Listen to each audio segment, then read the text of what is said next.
Welcome back to the program. Selamat datang kembali di program ini.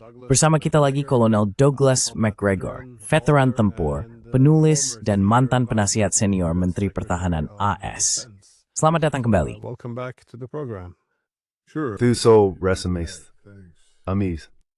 So we see President. Jadi, minggu lalu kita melihat Presiden Putin memberikan pidato yang sangat panjang. Saya merangkumnya sebagai Rusia yang kini menatap ke Asia untuk mencari mitra ekonomi, sambil menyatakan optimisme tentang kemungkinan berkembangnya hubungan bilateral AS-Rusia lebih lanjut. Dan tentu saja ada pesimisme yang mendalam terhadap hubungan dengan Eropa. Bahkan ia menggunakan bahasa yang sangat merendahkan, menyebut para pemimpin Eropa sebagai orang aneh pada satu titik. Calling European leaders weirdos at some point. Namun, meskipun ada banyak upaya untuk mempertahankan sikap bersahabat terhadap Amerika Serikat, ada juga beberapa peringatan tentang pengiriman Tomahawk yang akan dianggap sebagai serangan Amerika terhadap Rusia. Saya ingin tahu bagaimana Anda melihat perkembangan ini, karena sekarang kita juga telah melihat HIMARS digunakan untuk menyerang Belgorod. Sekali lagi, wilayah Rusia, yang juga merupakan senjata Amerika yang diduga bergantung pada intelijen AS untuk menentukan sasarannya. Sekali lagi, saya tidak yakin apakah saya memahami hal ini dengan benar. Tetapi bagaimana Anda melihat perkembangan terkait Tomahawk ini? Seberapa serius hal ini?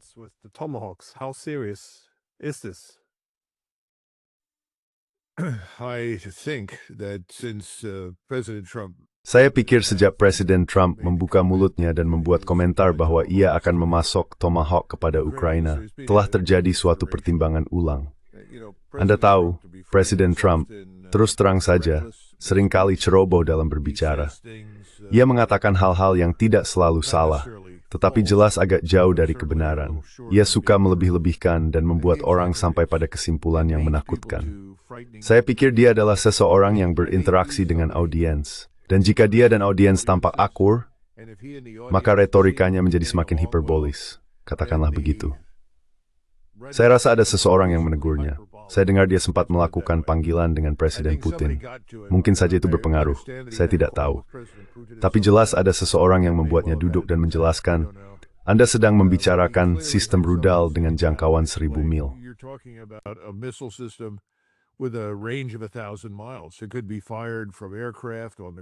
Senjata ini dapat diluncurkan dari pesawat, dari darat, dari kapal selam, atau dari kapal permukaan. Jadi ini adalah sistem senjata yang sangat fleksibel, yang dapat mencapai target jauh di dalam wilayah Rusia.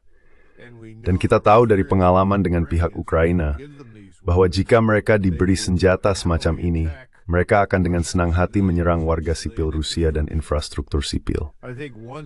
Saya pikir setelah hal itu dijelaskan kepadanya di kantor Oval, dia kemudian berkata, ya, kita perlu tahu apa yang ingin mereka lakukan dengan Tomahawk, dan kemana mereka ingin menembakkannya, dan seterusnya. Saya merasa dia akan mundur dari hal itu. Bahkan mungkin akan dibatalkan, karena saya pikir dia menyadari bahwa ini adalah langkah yang terlalu jauh bagi kita. Dia tidak menginginkan perang dengan Rusia. Ingat ketika mereka mulai berbicara, yaitu pihak Rusia dan Amerika, di Arab Saudi.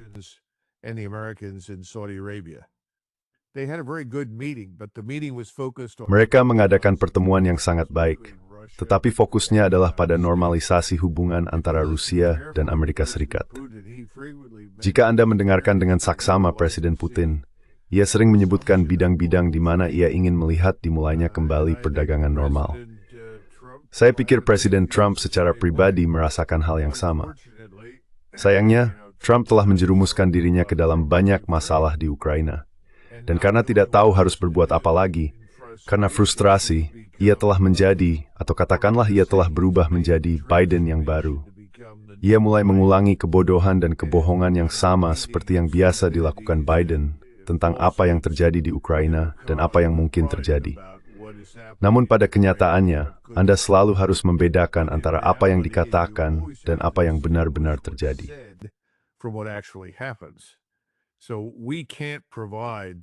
Kita tidak bisa menyediakan peralatan senilai miliaran dolar dalam waktu yang cukup cepat untuk membuat perbedaan di medan perang di Ukraina. Saya pikir dia tahu itu. Sistem Tomahawk semacam upaya terakhir untuk memberikan sesuatu kepada Ukraina yang mungkin bisa membuat perbedaan. Ya, itu tidak akan membuat perbedaan. Itu bisa memperluas perang, bisa memperburuk perang, terutama di pihak Rusia, dan bisa menempatkan kita dalam posisi sulit dengan Rusia, sampai pada titik di mana kita bisa terseret ke dalam perang yang tidak ingin kita hadapi. Saya pikir dia sudah menyadarinya. Jadi harapan saya adalah kebodohan soal Tomahawk, karena memang ide itu bodoh. Akan lenyap, akan hilang. Itu akan dilupakan secara diam-diam.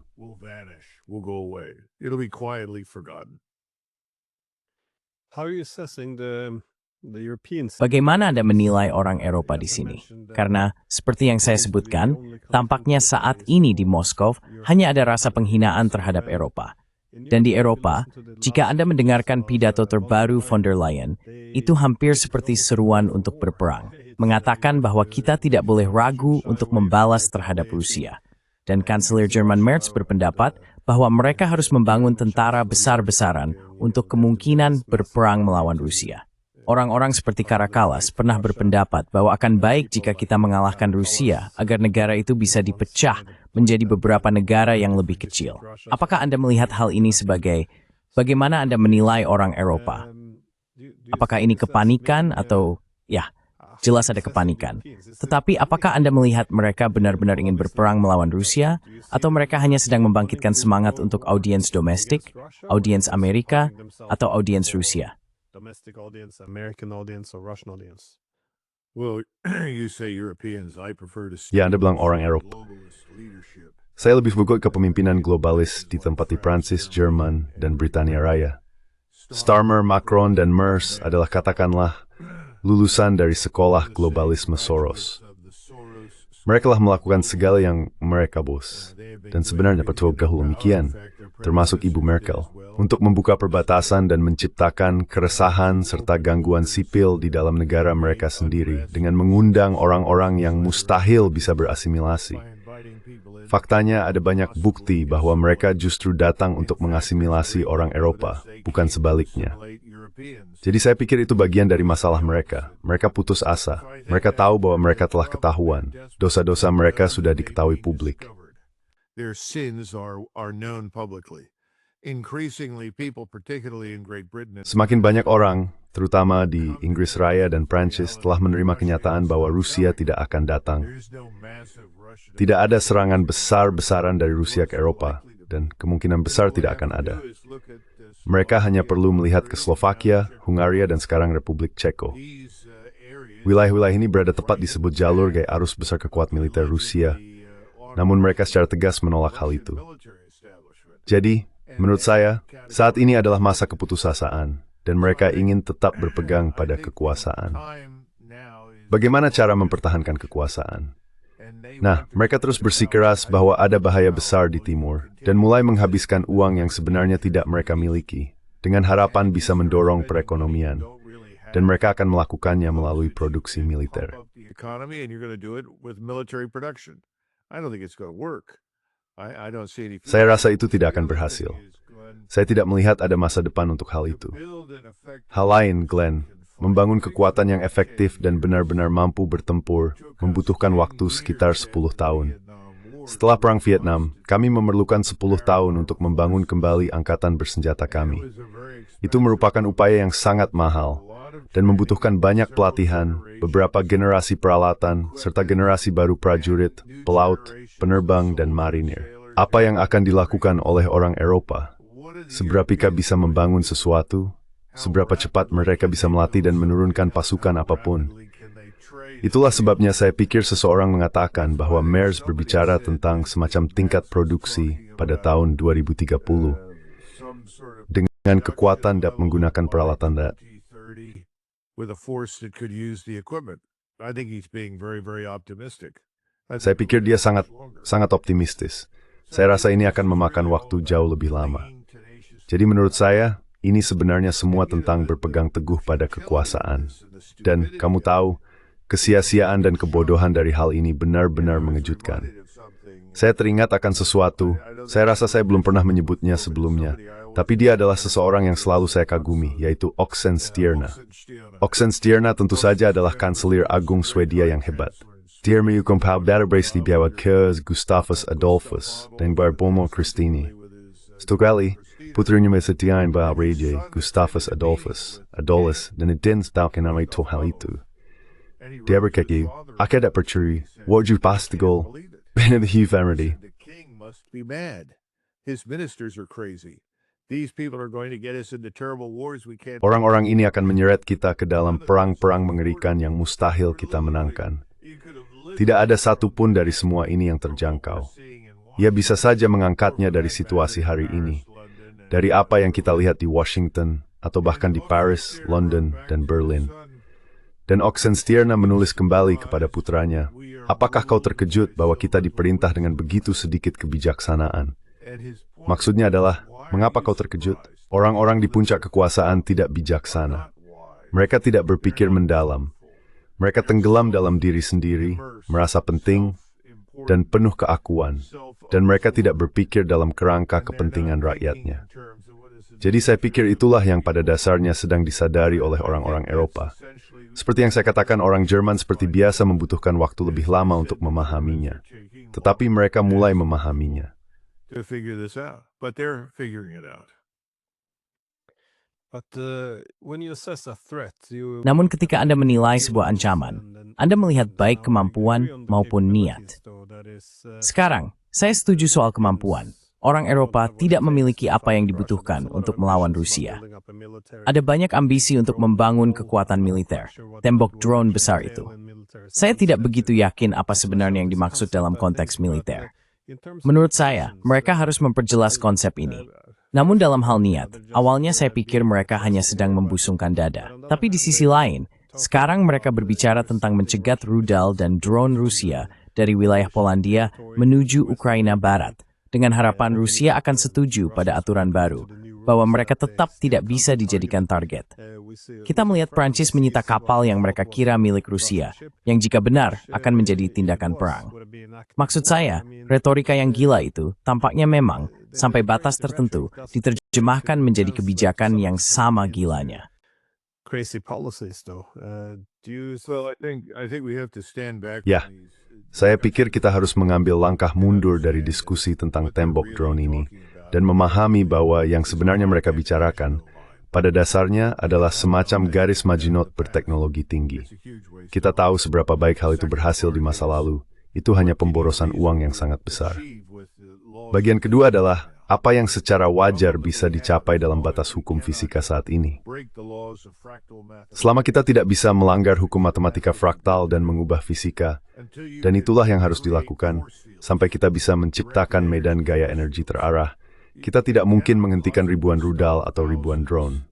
Dengan kata lain, serangan ofensif terhadap kita akan selalu melampaui sistem pertahanan apapun yang kita bangun. Jadi, garis Maginot berteknologi tinggi ini hanyalah ilusi. Itu harus ditinggalkan. Biayanya sangat mahal. Tapi ada hal lain.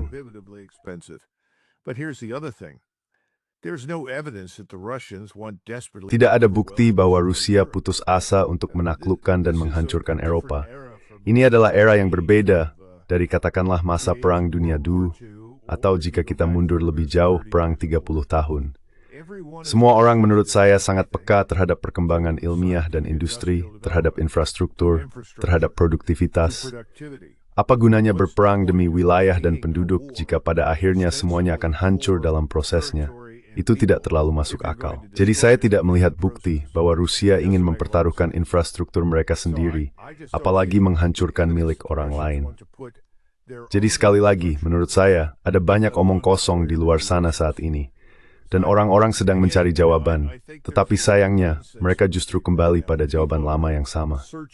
Kita menghadapi masalah yang sama di sini dengan apa yang disebut kubah emas.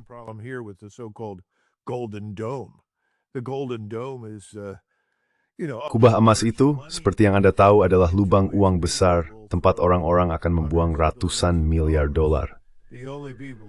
Satu-satunya pihak yang tertarik padanya tentu saja adalah industri pertahanan. Dan jelas, ada universitas dengan departemen fisika dan lainnya yang menantikan banyak hibah besar. Semuanya diminta untuk memecahkan masalah yang sebenarnya tidak mungkin mereka pecahkan. Jadi ini adalah pemborosan waktu, uang, dan sumber daya. Tapi lihat betapa menariknya hal itu. Begitu menariknya sehingga Anda tahu para pendukung Presiden Trump, jika Anda menyinggungnya, akan berkata, ya Anda negatif. Anda hanya bersikap negatif. Ini penting. Ya tentu ini penting, tapi Anda tidak bisa mencapainya. Anda tidak bisa membangunnya. Itu tidak akan berhasil. Hal itu punya peran tersendiri. Saya pikir orang Eropa dan kita semua berada di perahu yang sama dalam hal ini. Europeans and we are all in the same boat there. Yeah, the whole idea of Russia annexing Poland or Ya, gagasan bahwa Rusia akan mencaplok Polandia atau berbaris menuju Paris, itu benar-benar hal yang gila. Maksud saya itu sungguh luar biasa. Inilah yang sedang kita bicarakan. Tidak ada yang benar-benar menjelaskan ide-ide ini. Seperti untuk apa? Apa tujuannya? Dan dalam keadaan seperti apa, Rusia akan memiliki sumber daya, baik material maupun dukungan publik, bahkan dari negara-negara sahabat, untuk menduduki negara berpenduduk 40 juta orang, di mana tidak satu pun dari mereka ingin berada di bawah kekuasaan Rusia. Itu benar-benar di luar batas kewarasan. Tapi saya memang ingin menanyakan tentang kesabaran yang mungkin mulai menipis di Moskow. Karena saya paham ada tekanan yang semakin besar di dalam Kremlin terhadap presiden. Mereka merasa ini mungkin berjalan terlalu lambat. that they think this might be going too slowly. I mean, you can Putin try to just Maksud saya, Anda bisa mencoba, bukan untuk membenarkan, tapi menjelaskan bahwa selama pertemuan Valdai dia, Anda tahu, sedang melihat angka-angka. Inilah berapa banyak orang yang mereka kehilangan. Mereka kehilangan semakin banyak. Kemampuan mereka untuk merekrut semakin sedikit, dan mereka tidak bisa mengganti kerugian mereka. Jadi, Anda tahu, ini hanya soal matematika. Tanpa tentara, tidak akan ada angkatan bersenjata. Tanpa angkatan bersenjata, tidak akan ada perang. Tapi pada saat yang sama, semakin lama perang ini berlangsung, bukan hanya semakin banyak korban yang jatuh, tapi juga semakin besar kemungkinan bahwa orang Eropa atau pihak lain bisa terseret ke dalam perang yang lebih luas. Jadi beberapa orang bertanya, mengapa tidak melakukan serangan pemenggalan? Dan saya sendiri gagal menjawab pertanyaan itu dengan tepat. Jadi saya pikir saya akan meneruskannya kepada Anda. Menurut Anda, mengapa mereka memiliki porsi sama mang misahir tiamin famdiri to mereka terhadap Iran? the Americans try to do against Iran. And I think we will try something similar. Dan saya pikir kita akan mencoba sesuatu yang serupa, sayangnya, di Venezuela dalam waktu dekat. Namun, serangan semacam itu tidak berjalan dengan baik bagi kita. Kita belum berhasil membuatnya bekerja. Kita sudah mencoba itu di Irak beberapa kali dan tidak berhasil. Jadi saya pikir, seluruh gagasan tentang perubahan rezim yang didasarkan pada serangan pemenggalan adalah sebuah ilusi. Orang-orang yang berpendapat seperti itu, mereka saat melihat seluruh rusnya menguap dan mengerikan dari ledakan bahan bakar udara. Saya tidak tahu bahwa hal itu menyedihkan. I don't see that it makes much sense. I think we have to understand a couple of things. Saya pikir kita harus memahami beberapa hal tentang Presiden Putin. Ngomong-ngomong, saya tidak mengaku sebagai ahli tentang Presiden Putin. Saya bahkan tidak mengaku sebagai ahli tentang Rusia. Tapi saya pikir saya bisa memahami sampai batas tertentu kekhawatiran utamanya. Sejak awal, kekhawatiran terbesarnya adalah menghindari perang dengan Amerika Serikat dan NATO. Dia tidak menginginkan itu. Dia selalu mampu melihat jauh melampaui masa kini dan memahami bahwa ada kepentingan strategis jangka panjang yang ingin dilindungi Rusia. Dia tidak ingin Rusia hancur dalam pertukaran nuklir yang tidak ada gunanya.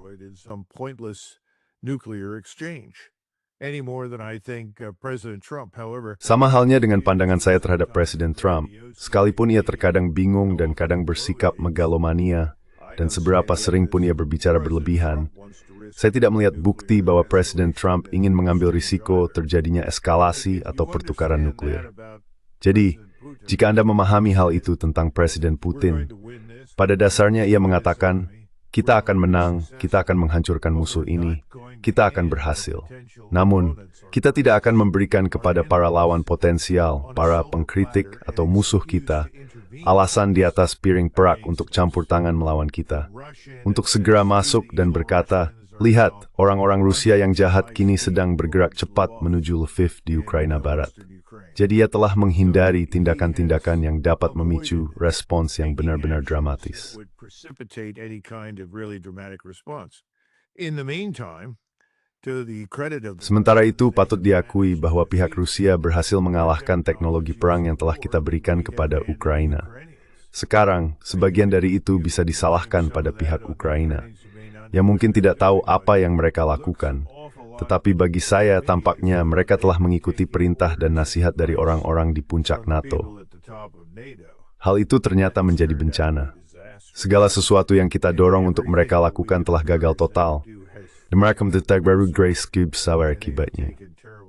Jadi saya berpikir, pada titik ini, wanneer voor je bezwaar mendal, menuting, je think verbast kenem je. Swallow a swordchen, the thal bracebith. because of the reasons that we discussed earlier. I think he expects these governments. Saya pikir dia mengharapkan pemerintahan-pemerintahan ini akan runtuh. Di London, di Paris, dan pada akhirnya di Berlin. Pertanyaannya adalah siapa yang akan jatuh lebih dulu? Dan tampaknya Macron mungkin akan memenangkan hadiah pertama dengan tumbangnya pemerintahannya. Itu akan menjadi titik balik besar, karena ada ungkapan lama. Saya kira Metternich yang mengatakannya. Ketika Paris bersin, Eropa masuk angin. Saya pikir Prancis mungkin akan memimpin Eropa ke arah baru dengan menyingkirkan Macron dan orang-orang yang menjalankan pemerintahan di Prancis. Dan saya rasa tahun-tahun penuh gejolak akan menyusul. Dan saya yakin tentara Prancis akan punya banyak pekerjaan di dalam negeri. Right there at home in France. You know, there's something else that we don't understand. Kau tahu ada hal lain yang sebenarnya belum kita pahami. Seseorang menunjukkan hal ini padaku hari ini, dan aku rasa dia benar. Anggaran pertahanan atau anggaran militer Aljazair lebih besar daripada anggaran militer Prancis. Itu perbandingan yang cukup mencolok. Biasanya kita memandang Prancis dan Aljazair dalam hubungan kolonial lama, tapi itu menyesatkan. Menurutku, hal ini mencerminkan perubahan yang lebih luas di seluruh dunia. Pada titik tertentu, Sadar bengerir di New Deal Tim ring Sadar Yent Ketsan, Triakli. That's the great thing. They are not terribly relevant. Yeah, this is Europe exhausting Ya, itself. ini adalah Eropa yang kelelahan dengan sangat cepat. Bukan hanya secara ekonomi, tetapi juga secara militer. Cukup mengejutkan betapa cepatnya keadaan berubah. Tapi saya juga ingin bertanya kepada Anda tentang apa yang Anda lihat terjadi di medan perang di Ukraina. Karena saya rasa ada hal lain tentang Putin di pertemuan Valdai. Dia tampak sangat percaya diri, bahkan agak ceria. Saya belum pernah melihat dia membuat begitu banyak lelukon dalam satu kesempatan. Itu cukup tidak biasa. Sekali lagi, dia tidak tampak seperti seseorang yang takut bahwa Rusia sedang berada di ambang kehancuran sebagai sebuah negara. Anda juga bisa melihat di mana optimisme sedang tumbuh di Rusia. Dari kepemimpinan Ukraina, serta dari saluran telegram mereka, terlihat bahwa pesimisme kini mulai muncul. Apa yang Anda lihat terjadi di garis depan, dan seberapa kritis menurut Anda situasinya bisa menjadi? I think the Ukrainian forces have been deteriorating. Saya pikir pasukan Ukraina telah mengalami kemunduran dan pembusukan selama berbulan-bulan. Saya yakin mereka benar-benar kehilangan semangat. Data jajak pendapat tidak resmi, survei opini yang dikumpulkan langsung di Ukraina, di wilayah yang tidak sedang berperang dan tidak sedang diserang, semuanya sangat negatif terhadap perang. Pandangan umum adalah bahwa sudah waktunya untuk menyerah. Ini tindakan bunuh diri. Kita harus memikirkan masa depan, dan masa depan itu tidak akan seperti yang dibicarakan Zelensky. Pertanyaannya adalah, kemana kita akan berakhir? Beberapa orang mengatakan kita akan berakhir dalam semacam hubungan dengan Rusia, dan itu mungkin hal yang baik karena bisa mencegah perang di masa depan.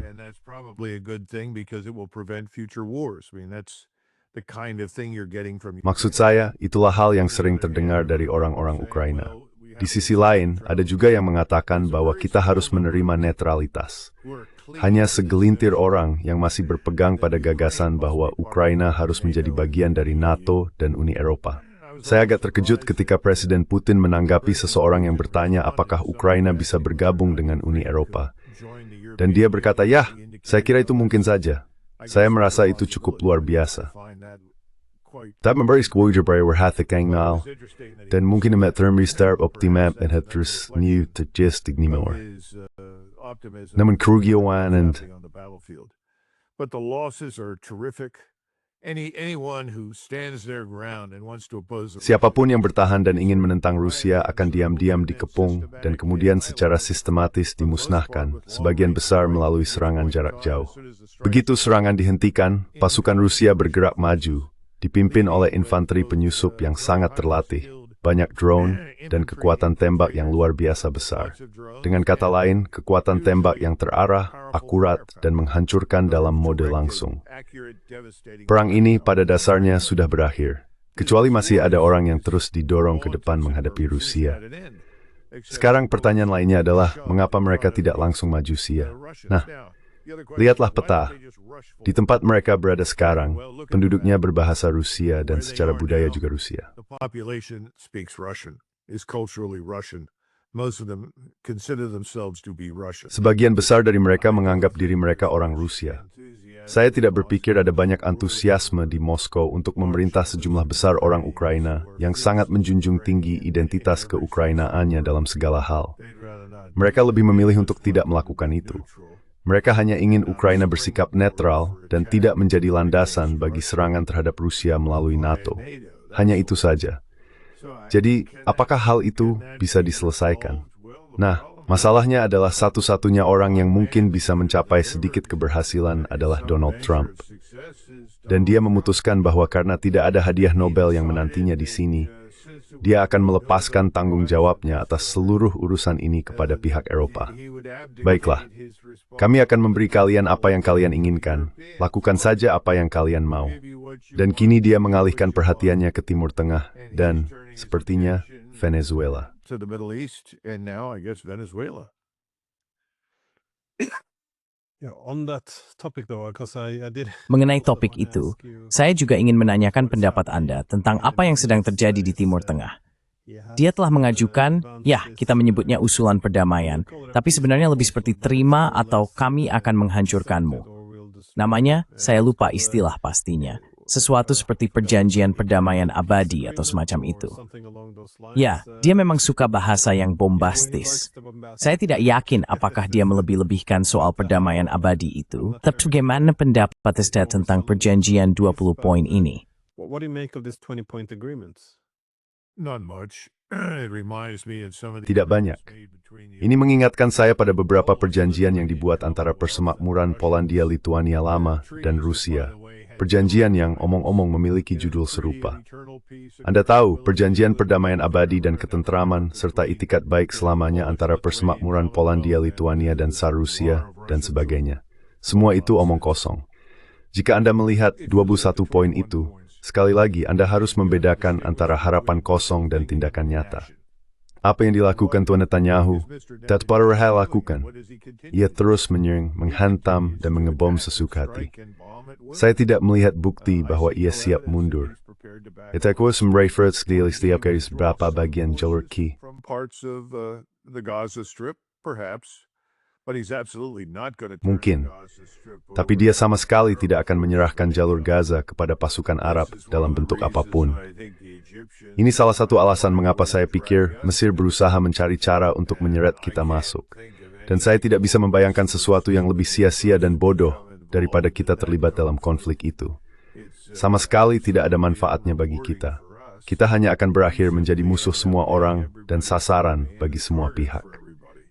Omong-omong, itulah yang terjadi pada kita di Lebanon pada tahun 1982.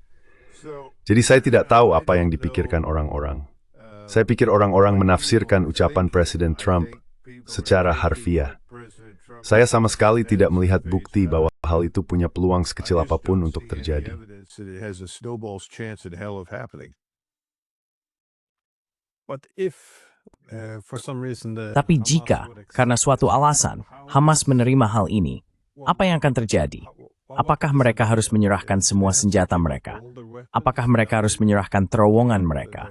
Apakah mereka harus menyerahkan para sandera? Dan kemudian berharap bahwa tanpa pertahanan apapun, Israel dan para pendukungnya di Barat akan menunjukkan belas kasihan.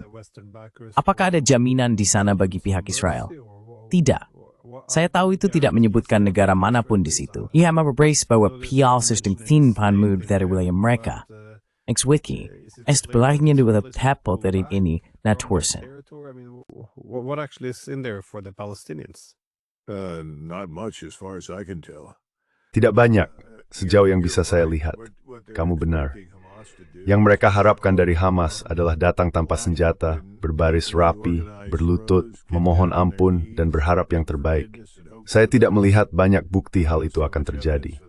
Dan lagi, seperti yang kamu tahu, pihak Israel terus menjatuhkan selebaran di mana-mana, memberitahu penduduk, pergilah atau kalian akan dibunuh. Itulah pada dasarnya pesan yang mereka sampaikan kepada orang-orang di Gaza. Dan saya forsir pesan itu semakin terasi di tepi Beit. Menarik untuk melihat Presiden Trump mengatakan, saya tidak ingin menghentikan aneksasi tepi barat. I would not allow the annexation of the West Bank. Well, whatever he says is irrelevant. It's going to happen. Ya, apapun yang dia katakan tidak relevan. Itu akan terjadi. Kebanyakan orang berpikir itu sudah terjadi. Itu hasil de facto. Para pendukungnya, orang-orang yang memilihnya, yang membiayai masa jabatannya di Gedung Putih dan mengendalikan Kongres, menginginkan hal-hal itu terjadi. Hal-hal itu akan terjadi kecuali Israel hancur dalam perang atau konflik di masa depan. Dan tentu saja itu membawa kita pada Iran. Apakah itu bisa terjadi dengan Iran? Saya tidak tahu.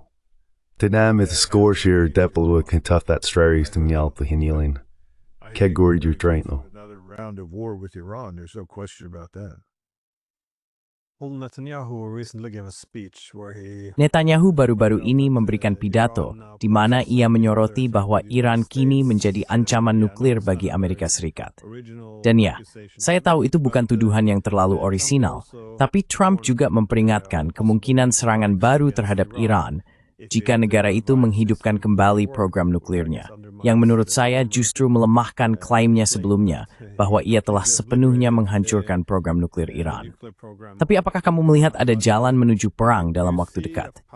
Karena Amerika telah memindahkan banyak infrastruktur persenjataan mereka, senjata, pesawat pengisian bahan bakar, dan sebagainya, ke kawasan itu, seperti yang sudah kita bicarakan sebelumnya. Menurutmu, apakah semua itu hanya akan dibiarkan di sana? Atau indikator apa yang sebaiknya kita perhatikan jika memang ada persiapan menuju perang? I'm not sure what indicators we should look for if there is preparations for a war. Well, you've already pointed to the most important ones. Nah, Anda sudah menunjuk pada hal-hal yang paling penting. Pergerakan orang, amunisi berupa rudal, roket, bahan bakar, dan hal-hal lainnya. Aset pengisian bahan bakar, pesawat jet, semua itu sedang dipindahkan ke wilayah tersebut. Mediterania Timur, Laut Merah. Jadi saya sepenuhnya memperkirakan sesuatu akan terjadi dalam waktu dekat. Apa pemicunya? Saya tidak tahu. Orang bilang, mungkin itu operasi bendera palsu. Saya rasa itu tidak terlalu penting. Speaking again, note sweat about it be to falling spatan and to accept itu best sen mesin. Slower pro Israel rise and September and Gidojit will make. Already Gordon and Breed. Hanging in the balance. Things haven't gone very well in Gaza. The anticipated time in Gaza. Waktu yang diperkirakan di Gaza kurang dari 6 bulan. Sekarang 2 tahun telah berlalu, dan dia menghadapi masalah serius. Ekonominya hancur, tetapi itu tidak terlalu penting karena kita mengucurkan miliaran dolar ke Israel untuk menjaga agar tetap berjalan. Saya pikir dia khawatir tentang perubahan opini publik di Amerika Serikat. Orang-orang mulai berbalik menentang Israel dan dukungannya. Ketakutannya bukan tentang hari ini, tetapi tentang masa depan.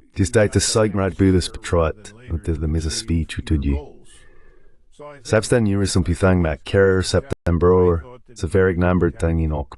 By the end of September, certainly by the middle of October, we'll see. It could be pushed further. Kita lihat saja nanti. Bisa saja ditunda lebih jauh hingga November. Semuanya tergantung pada indikator kesiapan. Ketika saya mengatakan kesiapan, maksud saya adalah pesawat, personel, amunisi, bahan bakar, penempatan, kapal, semuanya. Semua hal itu harus diperhitungkan. Saya tidak memiliki penjelasan rinci tentang hal itu.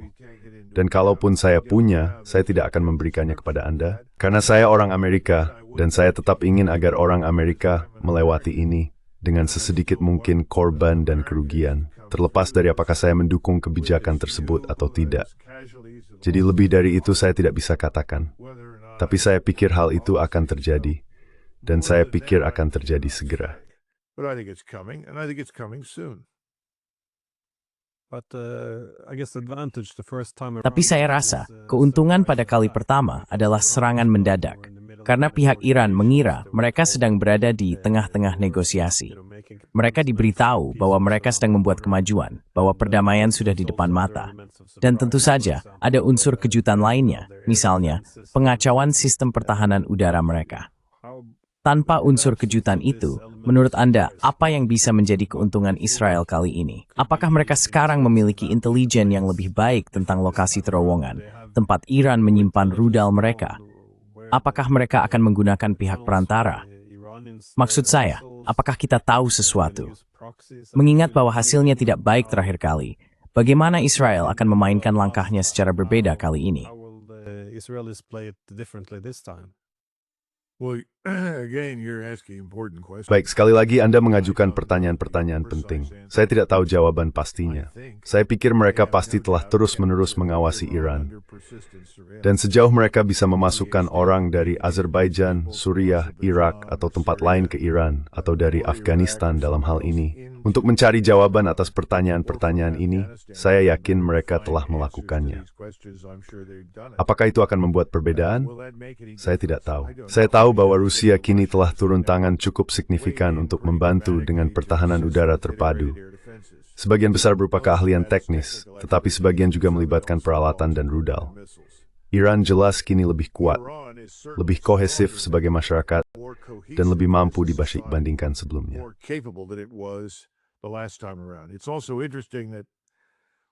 Menarik juga bahwa kita telah melihat artikel di media Rusia serta di Azerbaijan dan tempat lain yang mengatakan bahwa apa yang disebut polisi agama di Iran tidak lagi akan menghentikan perempuan yang tidak mengenakan penutup kepala atau kerudung yang sesuai atau hal-hal semacam itu.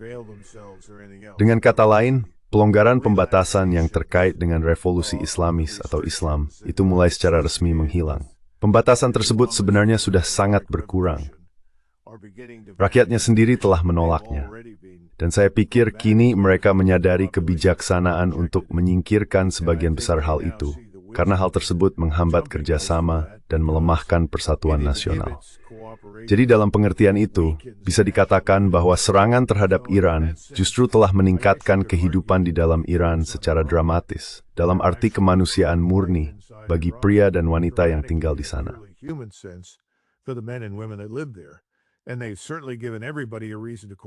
Dan mereka jelas telah memberi semua orang alasan untuk bekerja sama. Saya tidak melihat adanya bukti bahwa ada keinginan di antara orang Turki Azeri yang merupakan penganut Syiah di barat laut Iran untuk memberontak melawan Teheran.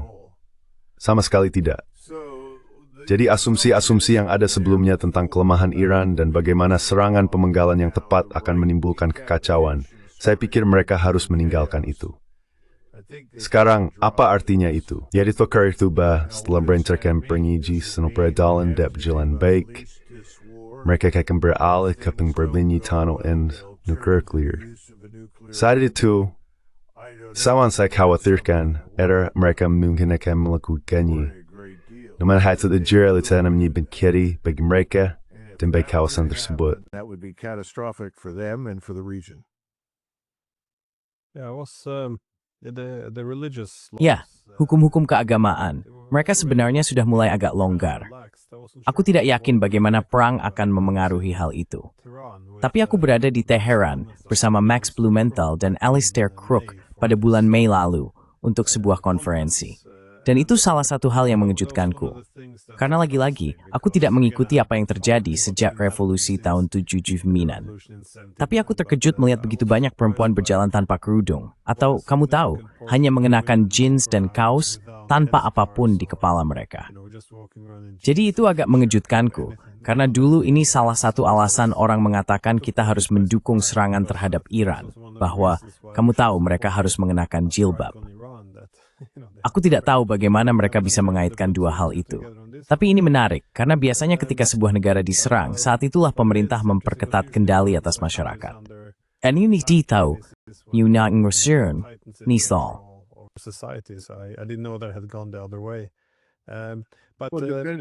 Tapi kendali seperti apa yang kamu maksud?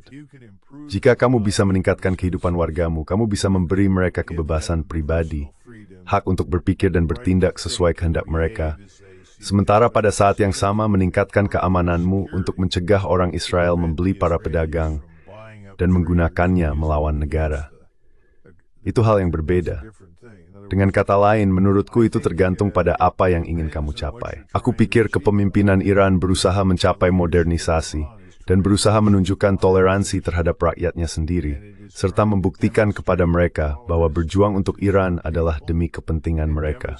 Dan aku pikir itulah yang telah diputuskan oleh rakyatnya. And I think that's what the population has decided. And my last question was, what do you?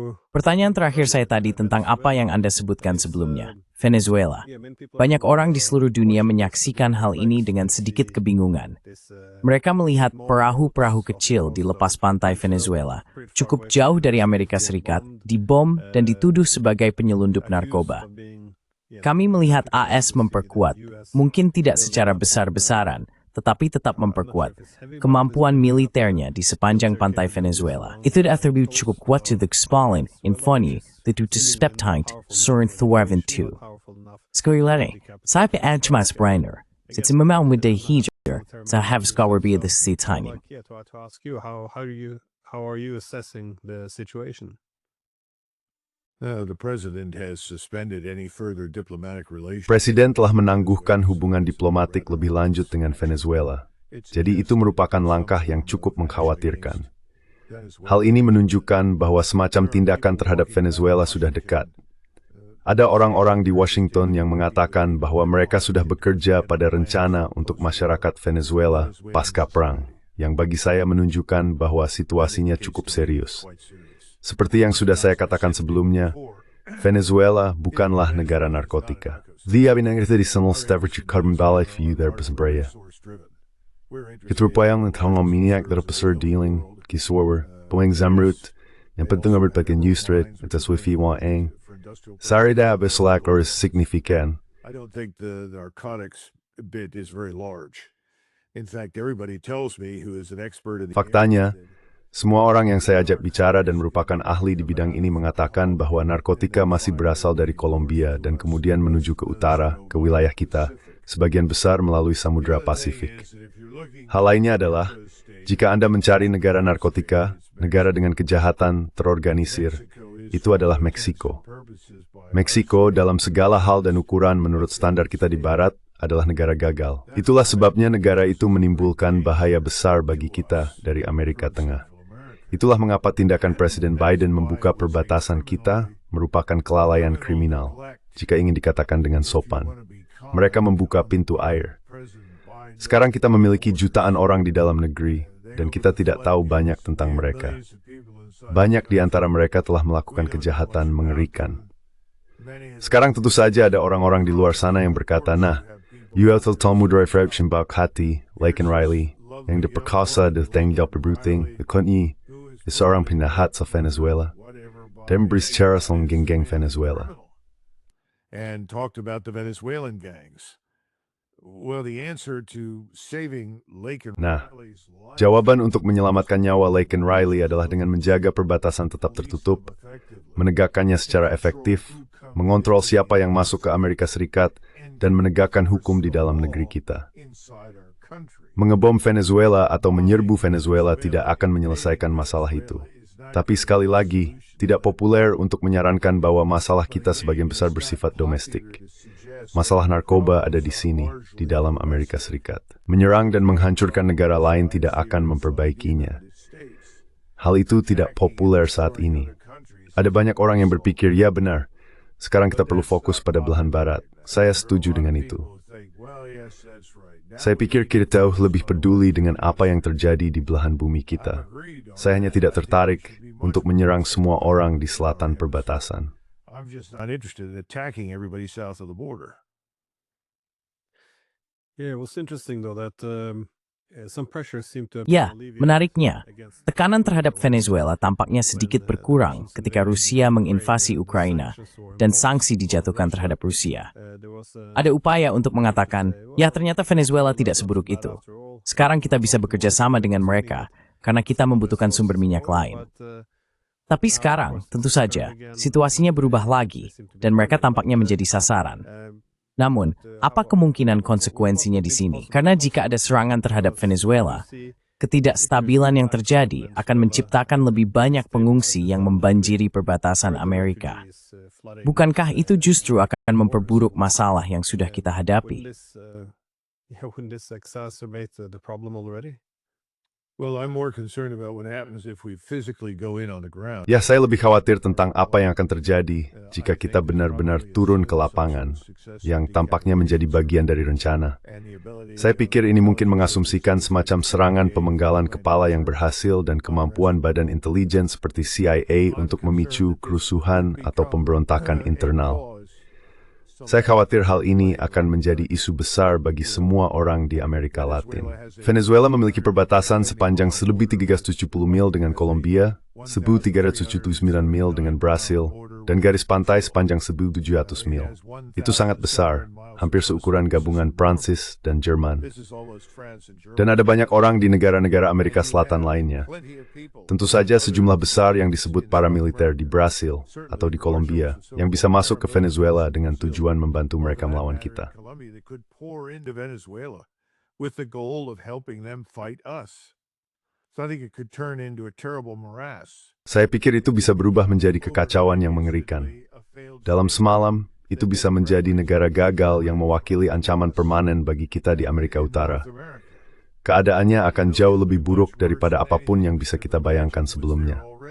Tapi sekali lagi, itu pendapat pribadi saya yang menimbulkan pertanyaan, apa sebenarnya yang kita capai dan apa yang kita peroleh dengan masuk ke sana? Jawaban saya adalah tidak ada untuk keduanya. Sekali lagi, kendalikan all pemberbatasanmu dan distribusi grace ilegal certain and forbol and to be bit carrying the grade. It's last week's gaming be deep in youth and procure infested with stoneward. Not attacking and invading other people's countries. Trump seems to have Trump deputy board chumba stro ifra Maribay. Ditifu and from Fusigan to Poltlas too. Stimat Brat with go for it. Campaign speeches. But He's transformed into Joe Biden. Dia sudah berubah menjadi Joe Biden. Sudah berapa lama dia menjabat? Hal ini juga cenderung memperkuat kebijaksanaan dari pernyataan Putin beberapa waktu lalu. Dia mengatakan, setelah berurusan dengan banyak presiden, pada akhirnya mereka semua berakhir melakukan hal yang sama. Atau, seperti yang dikatakan seseorang, tidak peduli siapa yang kamu pilih, kamu akan mendapatkan seseorang seperti John McCain. well, he does seem to be Yui. Itu memang min mirip and John McCain step hadinyo. Bagaimana? Memang siskerilath, kavik migiti mermawan melawan waktu andi. Saya peripit siaw through to Growly. Tria. back on soon. Thank you. Sure, thanks. Terima kasih Glenn. Sampai jumpa.